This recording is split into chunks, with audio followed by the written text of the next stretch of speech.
చిన్న పిల్లలండి, సంవత్సరాల పిల్లలు. ఆ డ్యాన్సులేంటి, ఆ పాటలేంటి, ఆ గెంతులేంటి, ఎవరైనా ఎందుకయ్యా ఇవి చూపిస్తున్నావు అని అడుగుతున్నారా? అసభ్యకరమైన మానవ అవయవాలను బయట పెట్టుకునే దుస్తులను ధరించుకొని అసభ్యకరమైన భంగిమలతో చిన్న పిల్లలు మొదలుకొని పెద్దల వరకు కేవలము శరీరాన్ని ఆడించటమే కాదు, నోట పలికిన ప్రతి బూతు మాట ఇది తప్పు అని, ఇది ఆపేయండి అని ఎవరైనా అడగగలుగుతున్నారా?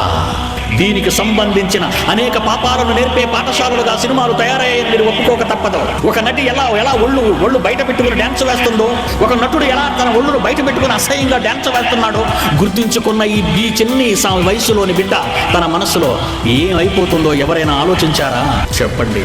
ఒక ముఖ్యమంత్రి చెబుతున్నాడా పాఠాన్ని? ఒక దేశ ప్రధాని చెబుతున్నాడా ఈ పాఠాన్ని? ఈ అసెంబ్లీ చెబుతుందా పాఠాన్ని? ఆ పార్లమెంట్ చెబుతుందా ఈ పాఠాలని? సెన్సార్ బోర్డుకు బుద్ధుందా? లేదండి. సమాజాన్ని పాడు చేసేవాళ్లే వీళ్ళంతా.